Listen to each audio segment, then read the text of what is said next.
with the wildfire devastation in Hawaii. This morning, the White House announced President Biden and the First Lady will travel to Maui on Monday to meet with first responders and survivors. And as the death toll climbs to 106, we're starting to learn the identities of some of the victims. They include 74-year-old Robert Dickman, 79-year-old Buddy Jantok, Franklin Trejos, who was reportedly trying to save a friend's dog, Carol Hartley, who lived on Lahaina for 36 years, as well as a family of 4 that was trying to escape. And as news crews with cadaver dogs scour the area, a growing number of families are facing a grim reality. One man spoke with our affiliate KHNL outside a morgue, saying he was waiting to identify his stepfather's remains. He's gone. I just want to identify the body. I'm tired too. I haven't slept in 6 days. And I just, like I said, I just want to identify his body and put him at rest. While the cause of the fire remains under investigation, firefighters say they struggled to find water. NBC hydrants aren't working.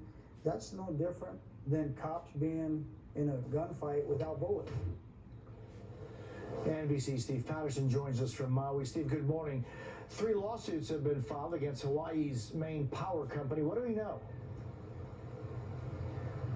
Yeah, Jose, we know those lawsuits are based on the allegation of negligence. And I can tell you, covering wildfires for now close to 8 years, you have an easy recipe. It is dry brush mixed with high wind. That's the tinder. The match could always be equipment that has the possibility to fail. So then the accusation becomes wrapped in a question, which is why, if we knew high winds were going to be there last Tuesday, was that equipment not shut off? Let's get specific. The National Weather Service that last Tuesday, was predicting winds of 45 miles an hour sustained, gusts up to 60 miles an hour. That is certainly enough to cause a fire if there's a spark.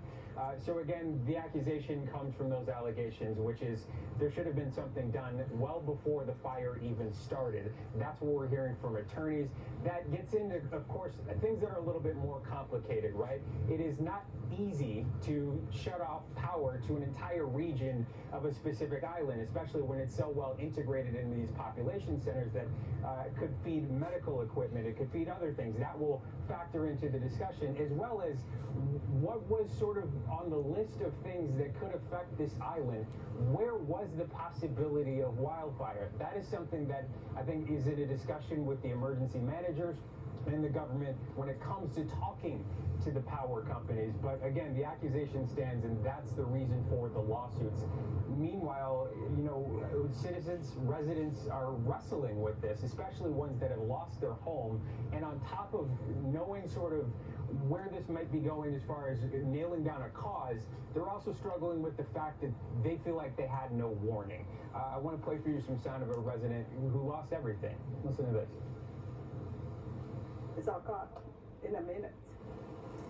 And it's hard to me until we have enough time to build it all up again.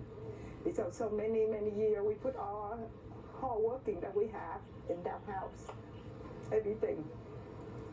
We have no chance to take anything out. There's no warning, no nothing.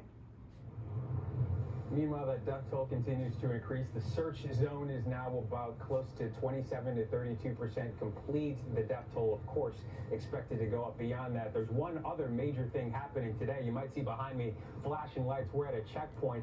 The major bypass into Lahaina is about to open in less than an hour or so from now.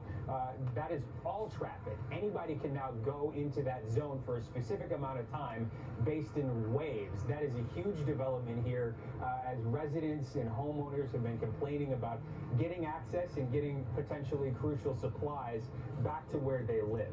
Jose? Yeah.